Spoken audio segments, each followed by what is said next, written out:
it's Friday. Real and Raw with Lynn Serrano, and you are?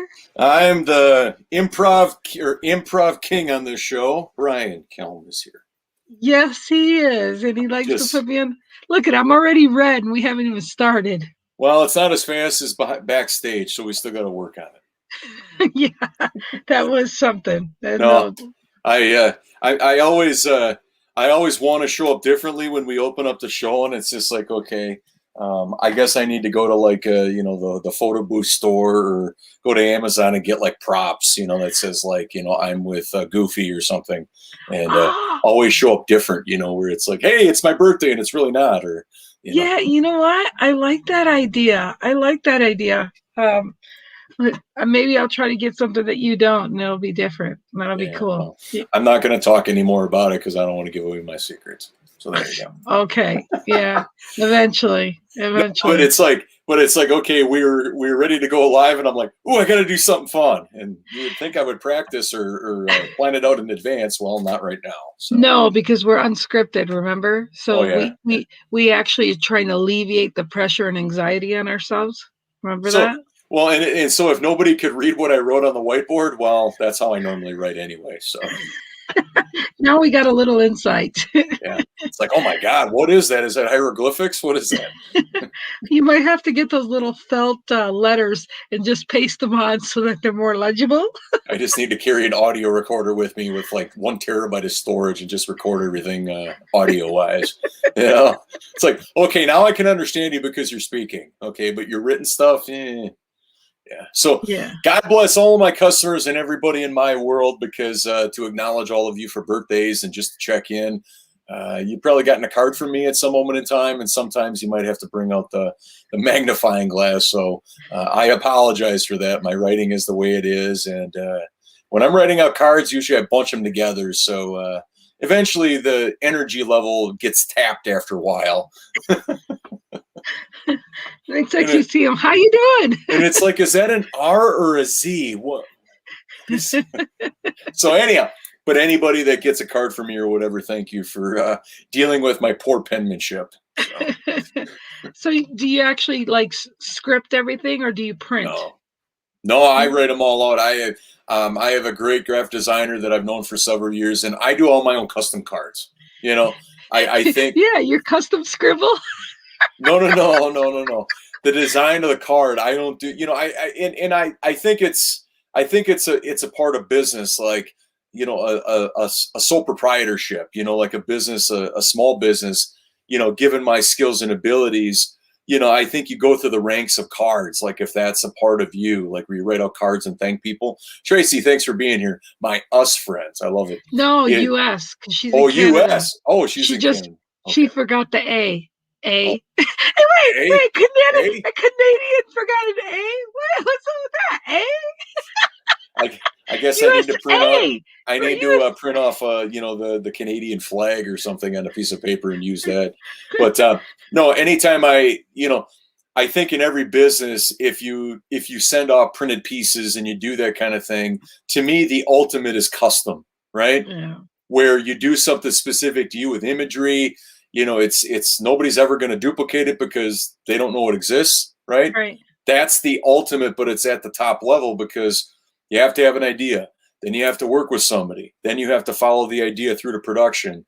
And, so it's just my vibe that I've created. And, because eventually those Hallmark cards or the bundle cards where it's like pre-printed and stuff, they serve a purpose, but I don't think that that's the long-term solution. So, but I communicate with people all the time, and because my success would be nothing without everybody. You must have picked up that habit of doing cards from the time you were in kindergarten. Remember they used to make us do cards for our parents? That's given me a moment in my life I don't really want to go back to. I'm just saying. Well, remember before recycled paper became a thing, like where it was that post fiber paper, right? Yeah. And it's like if you have a pencil that has like some ink on it, or not ink, but like the lead on it, on the eraser, and then you go to erase something and it makes it even worse. So like you put a hole through the piece of paper, and then you've got like the little pink perforated line where you have to do cursive and stuff. Yeah. You're better off. You're better off leaving the freaking mistake than you are just trying to fix it. That's for sure. Just give me a different piece of paper. I'm going to put 2 words on a whole page. Hi, Shannon. Thanks for being here. Nice to see you. Yeah. So yeah, it's one of those things where you're better off leaving it misspelled than you are trying to erase it, because then they're like, what was in that spot? I can't read it anymore. The teacher didn't like me anyways unless I brought him an apple, so it was okay. So how's our little bucket? Today we're gonna do improv, everyone. We're gonna improv and see where it goes. So this should be very, very interesting. I survived last week. Well, yeah, but you didn't have as many Lynnisms, if we will, as you do this week. So there's probably about 10 or 15 in here. Oh wow. So to anybody, just set the stage, is that we want to do something fun with all of you on Friday. This past week has been all about tough love, and we have it pointed to engaged couples, but it could be for any relationship out there. And I think it's very important that when relationships are going well, that's a point of view that everybody wants to stay on. But I think also, though, that to be well-rounded in a relationship, you have to talk about the other situations, the things you might want to hide or are shameful of talking about, right? And that's what we brought to you guys this week, and hopefully you got something out of it, or a set of tools that you can use when you're in those situations. And so why not kind of recap the whole week by embarrassing ourselves for your entertainment value? So Shannon says, I tried to hide my grade. And it ended up well, Shannon, just to be honest, in full transparency and vulnerability, I think I might have got, like the best student award, even though they weren't allowed to give those out even when I went through school, because I brought the teacher, like apples and stuff. Right. I think I might got a little perk where they gave me an A instead of a B or something, so. You brown noser. But when I went to college, I'm just a number, so it didn't work very well. When I'm giving a guy, like Professor William, an apple, I don't think he would really, because they ain't going to change anything, You're like, shit, didn't affect my grade. But wait a second. He gave me a C, but I probably would have got a D without the apple. So you never know. I kept staring at his cowlick or something like that. I think it might have upset him a little bit, or yeah. Or he's like, "Stop looking at my nose hair." It's like, well, dude, trim it. You know what I mean? Like, I mean, come on, we're talking philosophy. We're in a philosophy class. I'm going to daydream a little bit. Come on now, right? You sit in your library filled with books. I mean, if you looked at yourself, you get a shave once in a while. You know what I mean? Anyhow. Anybody that's go ahead. You're practicing your improv early. That's all you're trying to do. Oh yeah, I'm just bantering. Yeah. Like how people could come up with acronyms for BS. Well, mine is the original one. So anyhow. Okay, so is everybody ready to see Lynn and I make fun of ourselves for the next, hour or so, or however many pieces we got? So you ready, Lynn? Oh, and then he picks me to go first. Well, of course. Yeah. I've already improv for the past 2 minutes without even being asked. Well, before that, thanks for comment. Apples wouldn't have worked for that lady. She was like 90. Oh man. Here, how about a hairnet or some what do they call those things? Curlers. Curlers. Yeah. Oh my gosh, I love it. Thanks for being here, Shannon. And that's like Tracy. Mrs. Doubtfire, but worse,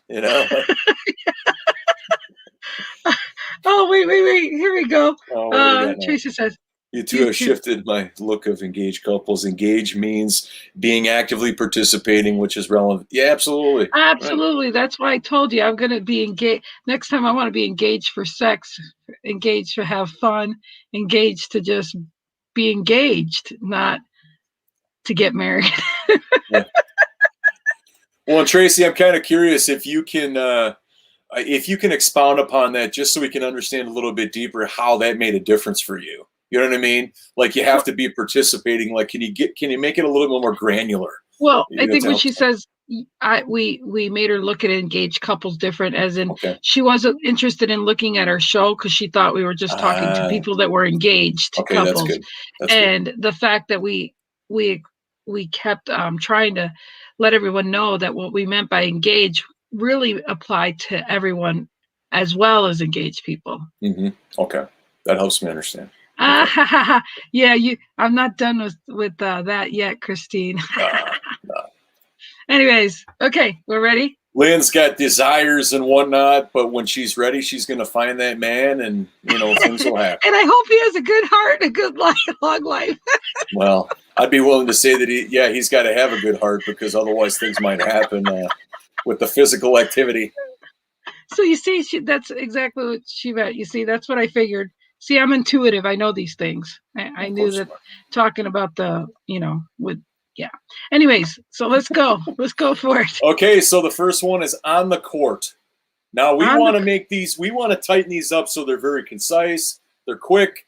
We don't need books because we already went through those books, right? Exactly. We did those long screenshots earlier this week. So on the court, a minute or two tops, and we got to keep moving, right? On the court, what does that mean to you? Go. On the court means that you're on the same playing field, ready to play. And if you're not ready to play, then you shouldn't be on the court at all, because it's going to be not a successful relationship whatsoever. It's going to be that ball's going out of bounds. It's going to be dribbling and ripple effect, and you ain't going to win shit. That's Lynn, and I'm done speaking. Oh, wow. Woo! You've heard it here first, everybody, at 12:12 Central Standard Time. Lynn is like, oh, I'm dropping the mic. I'm walking out. So on the court, let's see here. Shannon says, right, I thought she said sex, but wasn't sure. Oh, yeah. Lynn says sex all the time on this show.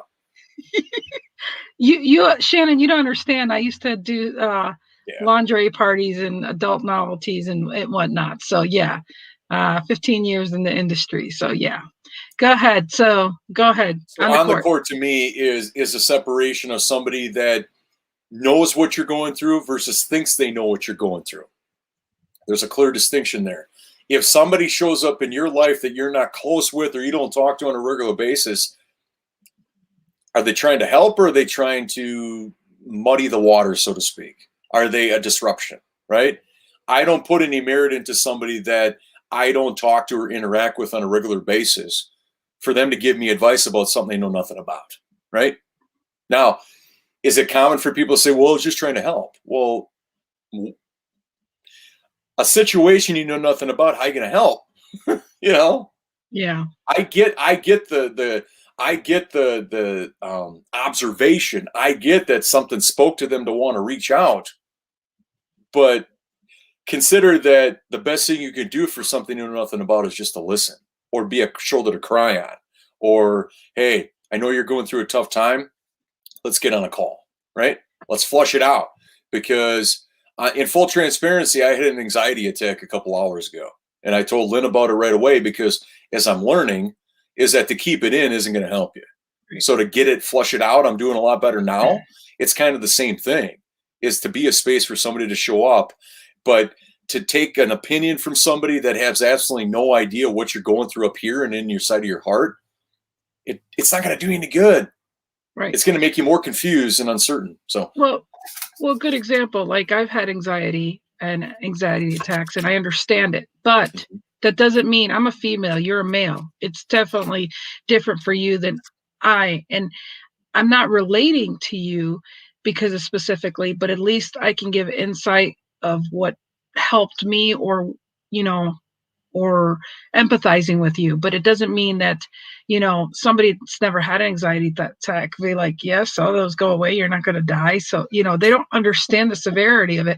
Hi, Sandy. You're getting into we're doing improv today, so we're taking words and we're going crazy here, so watch out. Free for all Friday. So I mean, I'm going to say one more thing about this, then we'll move on. It's the same thing as when you listen to somebody. The best way to listen is with the intent to understand. Right? Not saying, okay, well, you're going through this. I may or may not really understand it because I'm not in your world, and I'm trying to reach across the fence versus being on your side of the fence. how is telling people something to do going to help somebody when they just want somebody to listen? Yeah. It's kind of like I hear you talking. I may or may not know exactly what you're going through, and all that, but I have something for you to do. That only works if they're on your side of the fence, That's right. So Shannon said, I am totally with you there. I can't give advice without both sides of the story. So if I don't listen and be a shoulder. Now, here's the thing. When somebody shares, and if somebody's willing to be a space for somebody to talk about, they're not going to have anything to say because they're just going to be in a space of content. Yep. They're going to be with that person's voice, and to really like, what does that look like from that person's lens, right? It's like, oh my God. If they were to connect to what somebody is when they're in an anxiety attack, they'd feel like their brain is in a freaking vice. Yeah. Literally. And that's what my brain felt like a couple hours ago. So anyhow, moving on. I'm glad you're doing better. Thank you. Our next topic is breakup. Go. Breakup? Yeah. Breakup is something that you need to consider before you do it. Because if you break up, you got to realize, is this somebody that you can do with or without? Breakup shouldn't be used lightly. Nope. Breakup should be something that is the last alternative because you've tried every other way to communicate and you're not able to come to an agreement, and you just realize that at the end of the day you can't live with the situation. So that and also it's a precursor and to remind you that if you can't tolerate that situation or rectify it, and not rectify it so much in that person, but rectify it in yourself, that you can't heal yourself for that, for the sake of the relationship, then you need to break up. So all things considered, make sure you understand why you're breaking up before you break up. And if you do break up, analyze the situation to move forward in your life and not make the same mistakes. Perfect. This is Lynn, and I'm done. It's like your signature at the bottom of an email. No, you know why I'm doing that right now? Because I'm gonna be moderating this big old thing on this big 48-hour function this weekend. So I'm practicing I'm Lynn, and I'm done. She's using our platform to practice for something else. I like it. That's what improvisers do. Multitask. Yeah. It's like, wow, that sounds so original and with energy and just energy. And it's like, yeah, I've been practicing. Yeah, the clubhouse. Okay. So for me, breakup is when you've done everything you could possibly do, right? Like logically, you've done everything you know to do in that particular moment with your circumstances. And you can say to somebody, I've done everything I can do, and there's nothing more I can do here, right? When you've went through the mental work from a logical perspective, not from an emotional perspective, and you've exhausted everything you can do to keep the relationship going. And here's the thing, breakup. When you can share that with your partner, that there's nothing more I can do here to please you, to keep this going. It might be the toughest words out of your mouth, but when you can communicate those and walk away from that, you're on a path of recovery. You're on a path of identifying who you should be with, not who you are with now. Absolutely. Okay. And Shannon said she's very glad. Yeah, go ahead. I was going to say she's glad that you're better, Brian, and I hate the feelings and have battled it quite a bit. Happy you have found a way to reach out and get better quicker. Yes. Thank you, another piece. I mean, I'm educating and learning all the time, and I'm a part of a mastermind right now, and it's a 3-month thing. And one of the books that we're making our way through is Brene Brown's A Gift of Imperfection. And, obviously she's studied some very deep and dark career ending, like from a scholar perspective, topics like shame and guilt and those kinds of things. And in the shame section of that book, they talk about shame wins when you don't talk about it, right? That's you keep true. It inside. Mm-hmm. And so right then and there, I'm like, man, I need to flush this out. I need to communicate with people, because I know that when I flush it out, my lenses in my world is going to look different in a couple hours. But if I keep it in, the whole day could look that way. And hi, Larry. Mr. KC's here, Larry Schneider. So thank you, Shannon. I really appreciate it. Brene Brown. Yeah. I've got to get it. I've got to get more into her. I mean, I've seen some of her TED Talks or, different things online, but I'll probably get that book on But audio. but just like anything, and I'm going to put this out there, and I'm sure everybody knows this, but you have to immerse yourself in it. It's not a read where, hey, I read it. No. It's an action Jackson book. Well, I mean, Action Jackson. Listen to me, she's another word. she's the go-to person for these three particular distinctions, right? Yeah. Yeah. She's did this her whole life.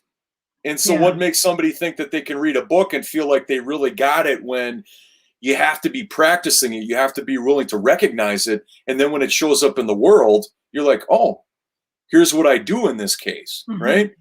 That's where you got to take it from conceptual to action. So, anyhow, peacefulness is the next one, and I'll go next.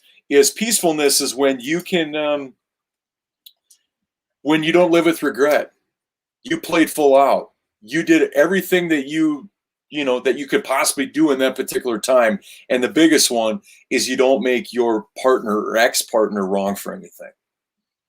When you can move forward, and I know, Lynn, you've commented, and this isn't about, patting myself on the back, but it's like when you can walk away and there's no make wrong of your partner.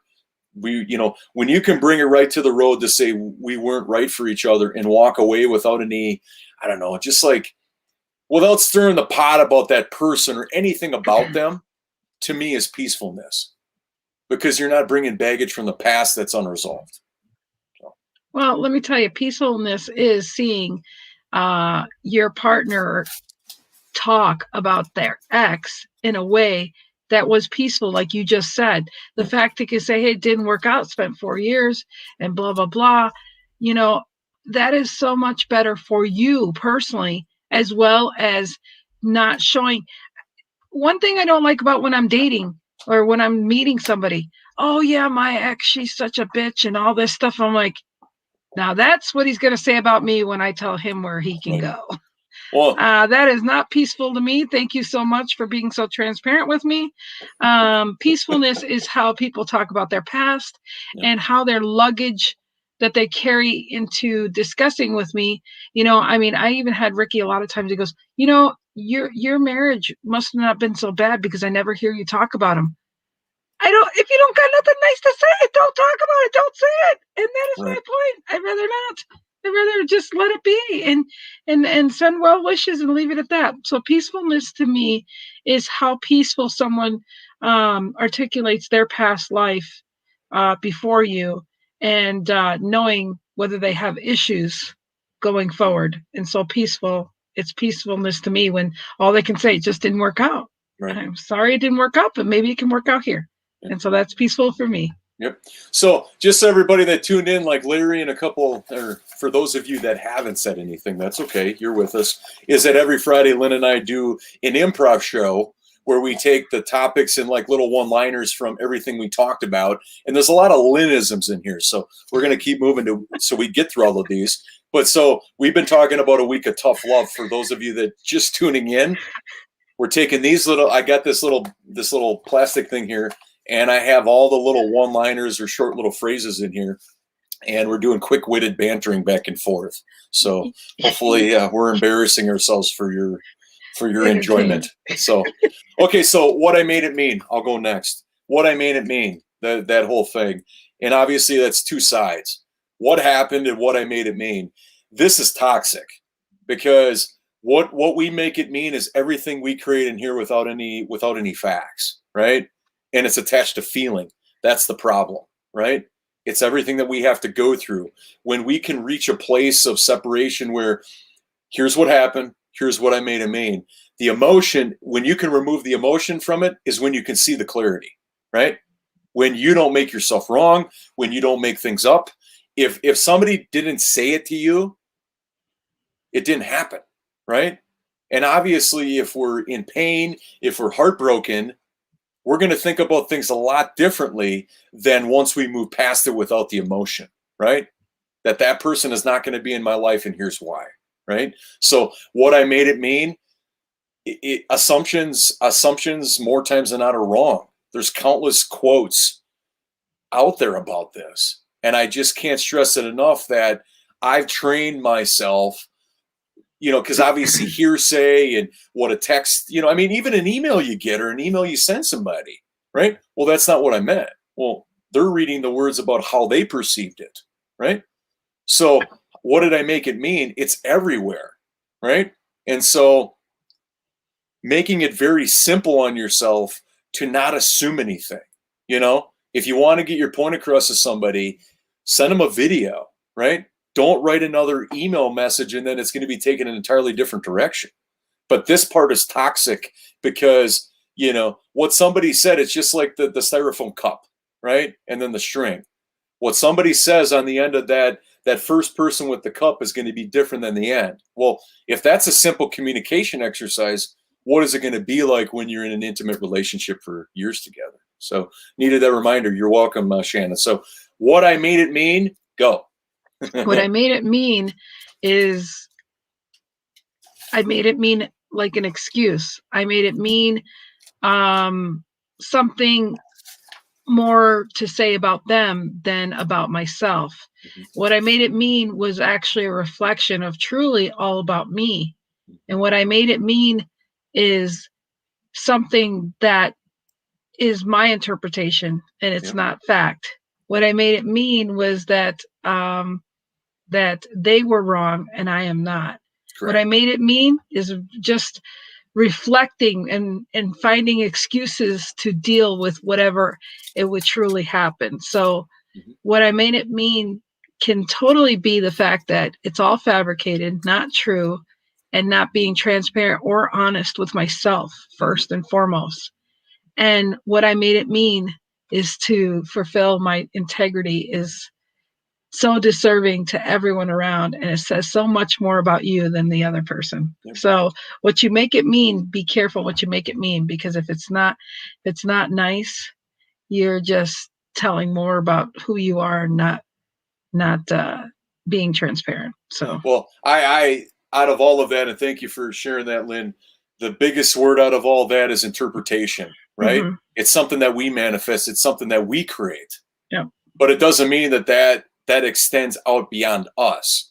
And right. I think that in order to make it well-rounded is that we have to check ourselves that it's like we're the only ones that thinking that.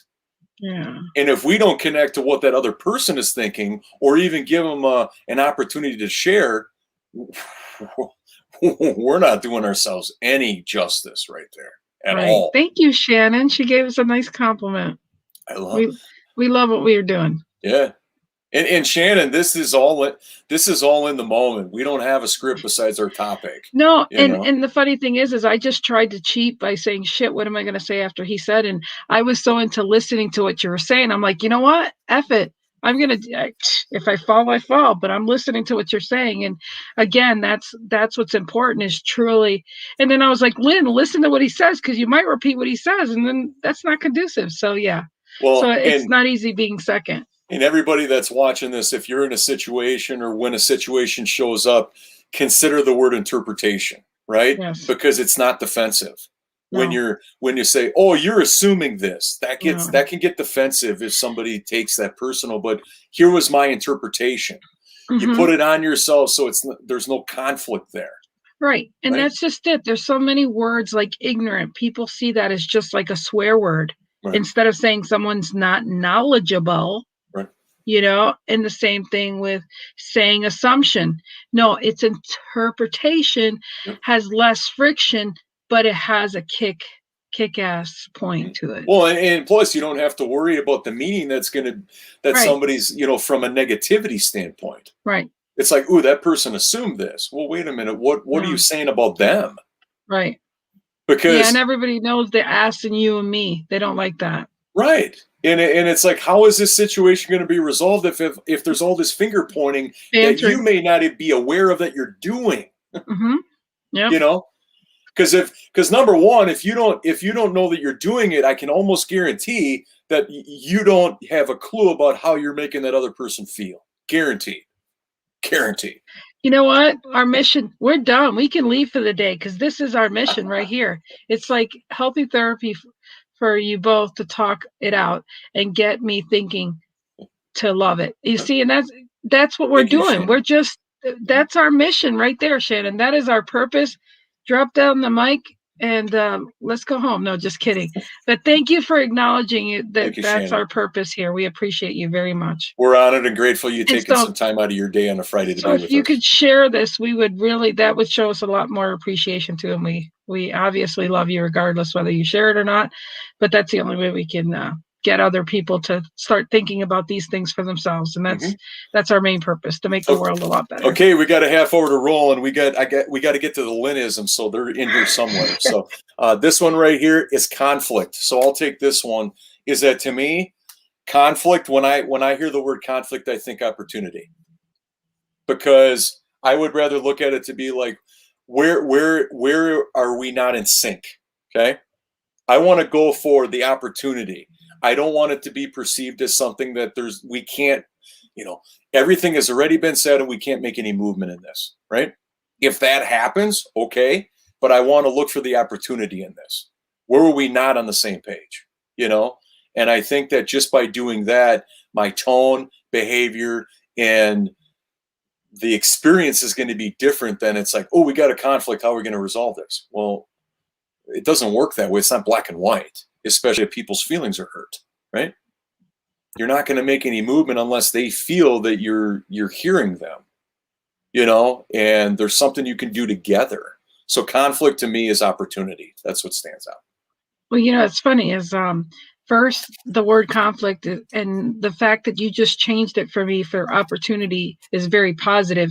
For me, at first, conflict is negative, and which is a problem, which is then finding a solution from the negativity of the conflict, because conflict to me has always been a very negative word, but now to look at it an opportunity for, now I have to twist that into my mindset of a conflict is opportunity to solve a problem. Correct. Yeah. And I'm saying that I can change that in my mind. My mind was set the other way to look at it. Oh my gosh, because when I see a problem, I like to go right to the solution because I don't like the problem. Right. But the conflict already just puts a connotation for me that's like triggers that depression mode in me, like, oh no, am I ready for another task? And am I ready to go to another, it's really quick to fall into that old trap. So again, it's really, conflict is knowing that conflict doesn't have to be a negative thing at all. It's an opportunity to get something out of the table. It's an opportunity to clear things. It's an opportunity to get the right interpretation and not assuming anything. So I'm Lynn and I'm done. Well, and plus, if conflict is negative, and we'll move on to the next one because we just got one that's a Lynnism, so be excited about this one. Sure. Is that if you move into anything that is perceived as negative, how is it going to go? Right. And how is it, how? And obviously, it's going to turn adversarial real quick because you're going in with all with your guns blazing, not ready to listen to anybody. How is that ever going to go if the framing mentally isn't open, right? Right. I mean, there is more toxicity that's going to come from out of this rebellious, I need to whatever, and you aren't going to listen to a damn thing. More likely, that's probably from the person that has an interpretation that is not accurate. Right. The person that is the one doing it to the person is usually the one with that swagger or that view on it. Now here's the thing: when there's a conflict, look for what's missing, right? You still love each other. All of these things that you have to your benefit, right? The snag in the road is what's missing. And it seems like because it's negative that it's like we need to, reinvent the wheel or something. It's like, no, you have all this that is great in your relationship, but there's this one thing that's in the way. Yeah, it's like a knot in the back, you got to take and do some cupping to it or something to get it to snag out, or some therapy, or, spread that dough out. And it's like, is somebody, and I know that it might be cliche, but it's like, okay, knowing that you have all of this going well, you're in love, whatever. Why is it that one little thing, or it might be a bigger thing, but why is it that you don't acknowledge the great stuff or acknowledge like, this person, under any circumstances, we love each other and let's resolve this, right? Right. And it's like that one piece that's missing. It could be a simple piece of communication that hasn't been complete or somebody hasn't been heard. Don't reinvent the wheel. Look for what's missing. Look for the communication that didn't land for somebody. Or heck, it could be a nonverbal piece of communication. So let's catch up on some comments here before we move on. So no, what did just Tracy said, at least the conflict is there, so is the passion. Yeah. Right. Yeah. And then the snag in the road. Yeah, absolutely. And obviously that's a framing thing, right? Mm-hmm. A conflict is a matter of the mind. If you want to make it bigger than it needs to be, well, then guess what it's going to look like? It's going to seem impossible. Right. And then there might be then people are probably going to get on the defensive versus like, okay, what's missing here? What is causing us to not be in a state of uniform love? Okay, we better move on. Yep. So the next one is triggling. Here's a Lynnism. This is one of Lynnisms. So triggling, TRIGGLE 'ING, triggling. Triggling is shit, I don't even remember now. No. All right, we got to keep moving. We got to get through all these. No, triggling is when you're you have a trigger that's trickling into an effect that is a perpetual situation that needs to be corrected. Triggling. I feel like I'm in a spelling bee. This is Lynn and I'm done. All I can say is I'm grateful to have said the word without stuttering. So yeah, I really have no comment on triggling except for I'm still trying to find a visual that comes to mind. No, that was better. I thought that was a good definition of a triggling effect. Yeah. A trigger. Very good. Triggles into yeah. Anyways, go ahead. So so the next one is falling apart, and I'll go first. Is falling apart. I think once you realize you're falling apart, I think that the more honest you are with yourself, the more healthier you'll be. When you're in denial about, oh my God, what's going on, or you want to bury the situation or the understanding, I think that when you're falling apart with a loved one, is that it's a healthy place to be. You come to the reality that wherever you are, it's not working, right? Instead of being in denial about it. So when you're falling apart, is it a good thing? You could look at it that way. Are things coming to an end with that person? Yes, but it's allowing you to go to work on yourself and reemerge as somebody else, right? So I look at it as falling apart as an opportunity to reemerge, but also though be honest with yourself and your health, right? Your well-being, your spirituality, so that whenever you do get in another relationship or move on from it, you're going to be okay. Falling apart to me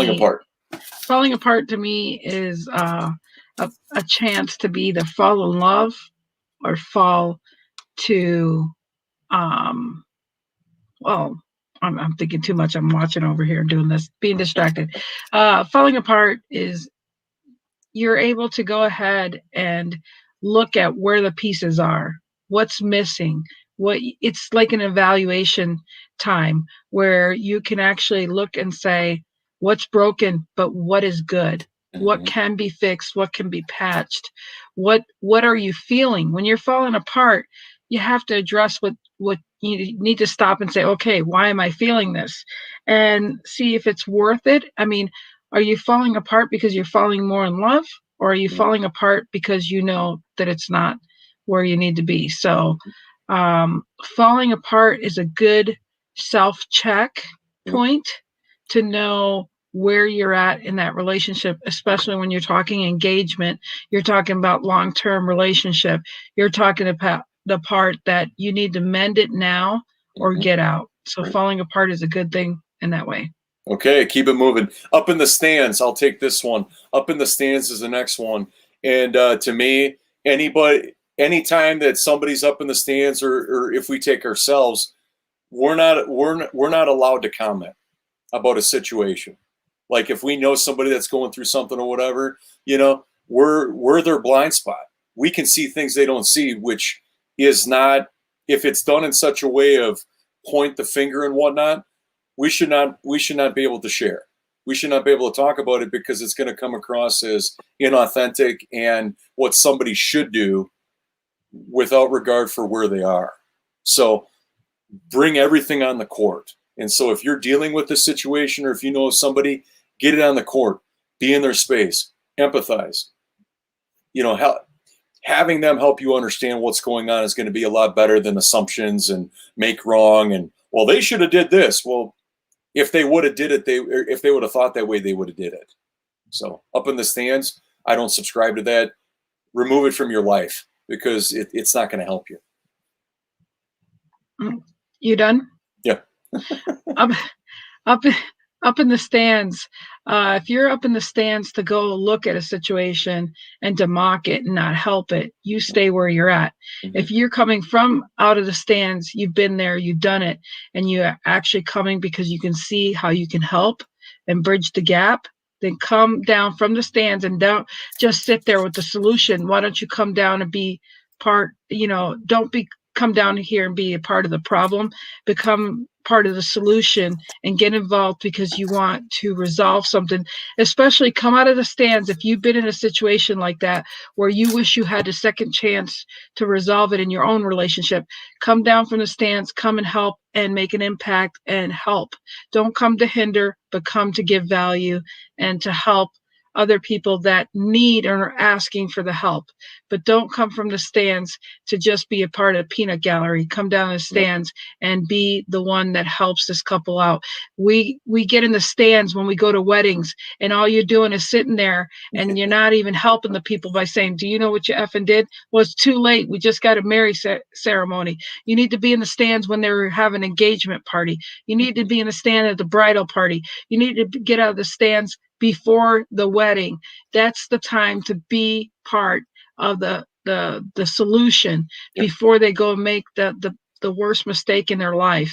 And that's the problem, is too many people on the stands just looking, go, 2 years, I'll give them 2 years, and they're already banking on how late they're gonna or how long they're gonna be together, but they're not wishing them well. They don't give a shit. They want to see them fall because they're miserable themselves. So stay in the stands or be a part of don't be part of the problem, be part of the solution. I'm done. Got to speed it up. Okay. I'm done. Another one of Lynn's is de-emotionalize. Go.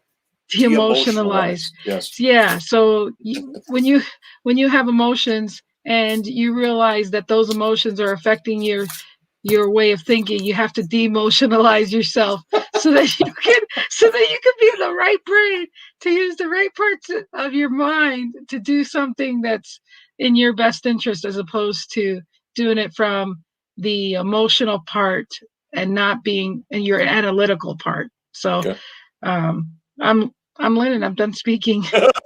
She's getting good practice with this. So de-emotionalize, to me, if you want true clarity in what's going on, you remove the emotion from it. When you remove the emotion from a situation, you get to see what it is. It becomes more factual, right? You're not driven by your feelings. Now, if it's an intimate relationship, that's one of the hardest things to do because they're married together, right? But when you can remove them from it, when you can remove the emotion from what you think about it, you're in a great place because then you can see the black and white of it. So, okay, next one, I'll take this and then we got to keep moving. Tough love. Tough love. I think coming from a performance background and all of that, I mean, tough love is, I was trained to, do you want a cheerleader or do you want a coach? Right? Because anybody that is really going to do help for you is going to coach you. They're going to say things you might not like to hear, but you need to hear them, right? And tough love, when you're able to separate, it's not personal. It's for the fulfillment of the relationship and where we're going. There's a distinction there, right? If somebody wants to attach themselves to the relationship in that regard, instead of having it just looking at it being separate, tough love is great.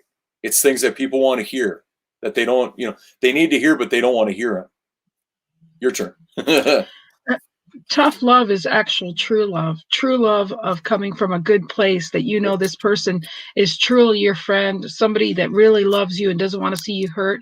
It comes from their gut. It comes from the fact that they're not trying to stay on the in the sidelines and in the bleachers. They're actually coming there to say, look, to shake you up and de-emotionalize yourself to go ahead and say, look, I need you to get out of your emotions, and I need to have you present to hear what this is actually means in this situation. And it's tough love to say, I don't want to say later, I told you so. No, you want to tell them when you truly, it's a pure love when you do that in saving someone. If they don't want to listen and de-emotionalize and listen to you, then you're effed up on your own. But that's what it means to me. Tough love. Next one, resolution. I'll go first. Resolution to me is that there's a beginning, middle, and end, right? It's not arbitrary. So when you have something going on, right? Every person is heard. There's a space carved out for everything to be created, right? Everybody's been heard. Everybody's been understood.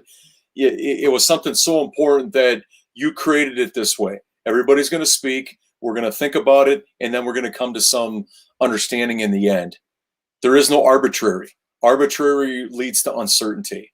When you're on the same page about stuff is the ultimate outcome. Done. Resolution to me means that it's resolved. It's never going to be an issue. It's a done deal. It was a learning experience, and it allows you to move forward in a place of certainty that you have respect, understanding, and it was a great topic to resolve that, so that it's like, you get a brand new tire and it gets, on that car that has intermittent wipers. But you get a new tire and all of a sudden it gets a nail in it. You don't just go buy a new tire, you patch that up. So resolution is like a patch in a tire. Once it's done, it's not going to leak again. It's a done deal. It doesn't bring up again. You might get a hole in another part of the tire, but not on that spot. Okay. I'm done. Excellent. Perfect. So the next one for you, Lynn, is simplified conflict. Simplify conflict. What's simplified conflict would be that me saying, Brian, let me understand that this is what we're talking about. Once I do that, I'm simplifying the fact that I understand what the problem is. Not simplifying it would mean that we're going around the table knowing he's mad, but not talking about the problem in the room. Right. And so simplifying it is actually saying, wait, let's leave the emotions alone. Let's get down to, wait, you're mad because I took the remote control and I stuck it on the refrigerator and you couldn't find it. Okay, I can understand. Maybe that's not convenient. But we talked about the problem instead of just being mad to say, well, you're taking the remote. And come to find out, he's like, okay. And I'll give you another good example really quick, and it's really important, is that, see, the assumption in that thing is, I would assume he's just mad that I keep taking the remote. He doesn't allow me to have the remote. But then when we say, okay, so I understand you're mad that I took the remote, and he finally says, no, you can have the remote. I am not mad that you have the remote. I'm just pissed off you're putting in the refrigerator where it's getting all freaking condensation and the batteries are worked out. See, that's the difference. We got that out. Same thing goes with, I had a godmother who would always correct me when I'd stick my hand on my hip. She'd do it all the time. And she'd slap my hand and stop doing it. One day I seen her do it. So I go to slap her hand and said, don't do that. You don't let me do it. She goes, it's not that. But every time you did this, you would stand on your one foot and you would rest. So when I'd slap your hand down, you'd stand up straight. I'm like, oh. So again, it's one of those things, if you don't understand and make it simplify what the true cause is, there's so much room for error. And I think it was important to do that. So I'm Lynn and I'm done. Okay, so simplify the conflict to me is getting to the source, the source of this, right? And hopefully every conflict is completed, as we talked with Heather about, whenever there's something, you complete it as soon as possible so it doesn't manifest, right? Getting down to the source, like getting down to the road that needs to be repaved. You get right down to it so that person knows exactly what it is. Or maybe if they do it, you're like, hey, see right there? I don't like when you do that to me. You don't wait. It's almost like a dog that poops in the house. You put their nose in it so they never do it again, right? Maybe not be the best analogy, but you're in along those lines, you remove the emotion from it. And you got to do it right away, just like a child. Absolutely. You can't right do away, it 3 hours. In the moment, simple, no emotion, logical, boom, I'm out. Okay. What happened is next. So for me, what happened? There's no emotion. It's a particular circumstance, right? What happened? We broke up. We got in an argument, right? You don't bring all of your emotion to it, right? You really make it granular as far as, okay, we had a disagreement. We had a conflict. Okay. All right.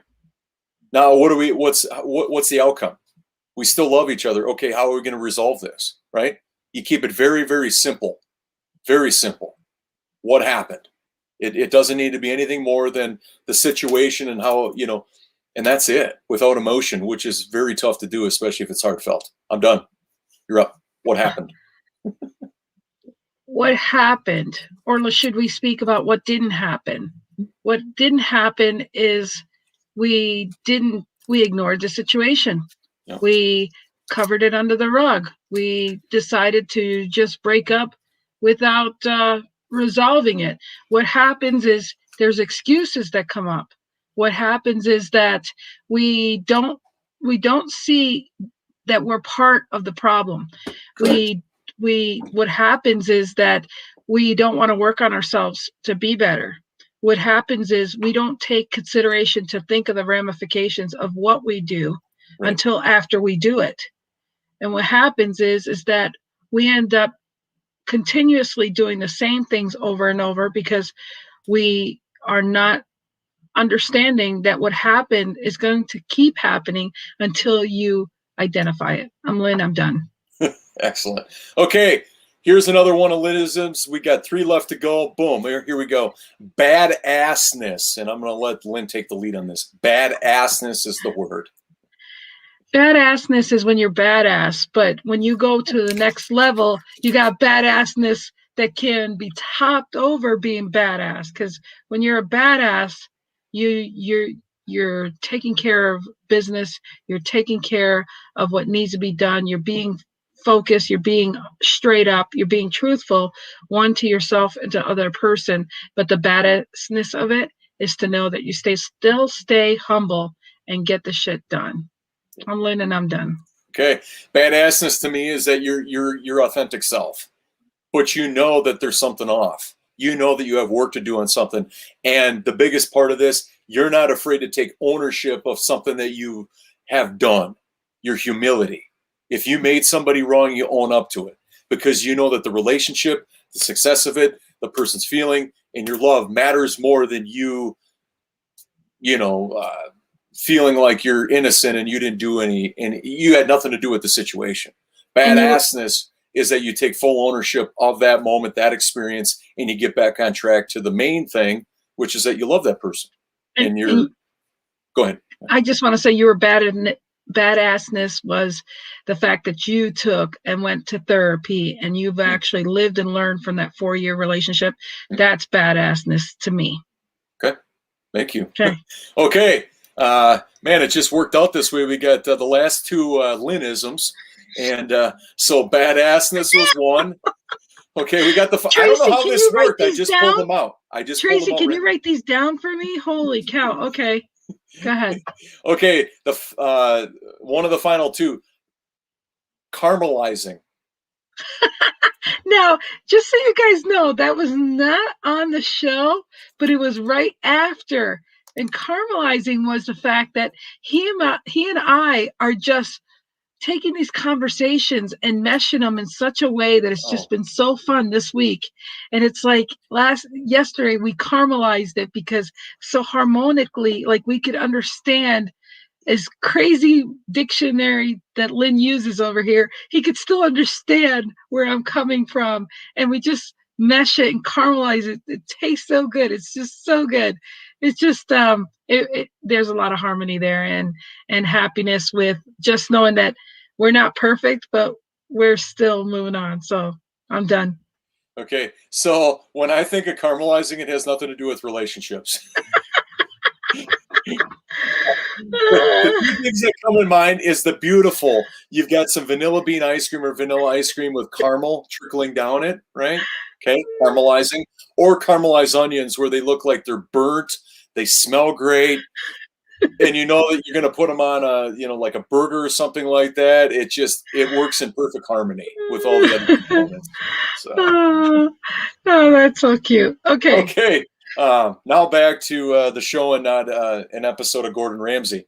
Okay, so the final one, just in the nick of time to be done on time here today, is a piece. What say you, Lynn? A piece. Did I say that? Yeah. A piece. A piece. A piece of action. A piece of. Okay.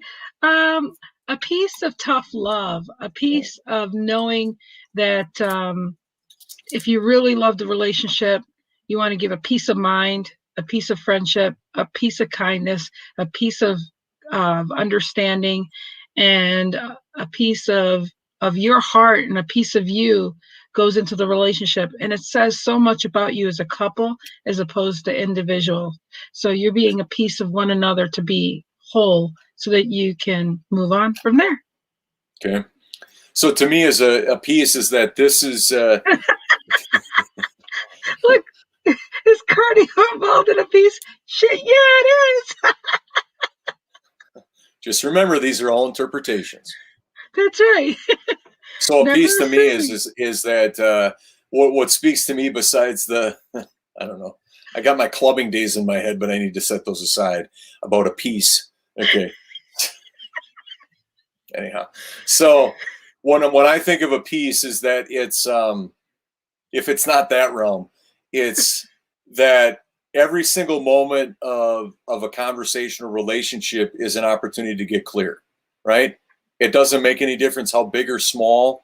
If somebody looked at you, you wanted a few more seconds, you wanted an extra hug from your partner, is that you're on the same page in every moment, right? Because that's all it takes is one situation or one wrong word, is that it has the trajectory to throw things off in terms of your relationship. And so moment by moment, never hesitate to get clear with your partner about what they meant, the way that they perceived you looked at them, any of that, because it's going to enrich you and fulfill your relationship even more, that you guys are simpatico. You guys are on the same page in every given moment, to the point where you guys can read facial expressions off of each other.